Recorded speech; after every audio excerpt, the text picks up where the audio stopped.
In this episode of Cloud AI Adventures, find out how to use TensorBoard to visualize your model and debug problems.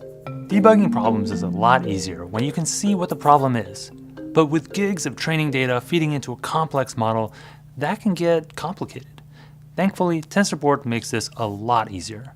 Unlike traditional programming, machine learning can be very unpredictable. The quality of your data, along with the nuances of your model, including the many parameters that must be chosen, all have wide-ranging influences on the success or failure of the training process. If only there was some way to track some of these metrics through the training process and also look at the structure of the model that we created.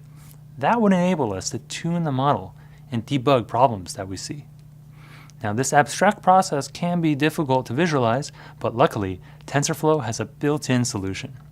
Meet TensorBoard, TensorFlow's built-in visualizer, which enables you to do a wide range of things, from seeing your model structure to watching your training progress. TensorFlow uses the idea of computational graphs under the hood. This means that instead of adding two numbers in the traditional sense, it constructs an add operator and passes in as inputs the values being added together. So when we think about TensorFlow training your model, it's really executing everything as part of its graph. TensorBoard can visualize these models so you can see what they look like and, more importantly, ensure that you've wired all the pieces up the way you want it to. Here's an example of a more complex version of a model graph being visualized by TensorFlow. Notice how TensorFlow allows us to zoom, pan, and expand elements to see more details. This means that we can look at the model at different layers of abstraction, which can help reduce the visual complexity. Moreover, TensorBoard does more than just show the model structure. It can also plot the progression of metrics on a nice graph. Typically, we might plot things like accuracy, loss, cross-entropy, and depending on the model, different metrics can be important for you. And TensorFlow's canned estimators, they come with a set of values pre-configured to be shown in TensorBoard, so that serves as a great starting point. TensorBoard can display also a wide variety of other information, including histograms, distributions, embeddings, as well as the audio, pictures, and text data that goes with your model. But that part's for a future video. For now, let's take a look at an example of TensorBoard with the linear model that we've been using so far. First, we'll start TensorBoard and point it to the directory where our model structure and checkpoint files are saved. This will start a local server on port 6006. And yes, that spells out Goog. We can see here some of the scalar metrics that are provided by default with the linear classifier. We can also expand and zoom into any of these graphs. Double-clicking allows us to zoom back out. You can see our training progress nicely with a decreasing loss over time.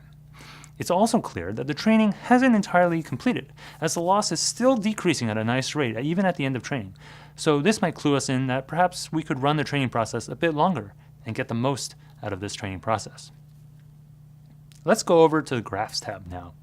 Notice that on the surface, the graph is pretty simple. We're able to expand each of these blocks by clicking the plus sign to see more detail. For example, if I expand the linear block, we see that it's made up of a number of subcomponents, and we can scroll to zoom in and out, as well as click and drag to pan and see other parts of the graph.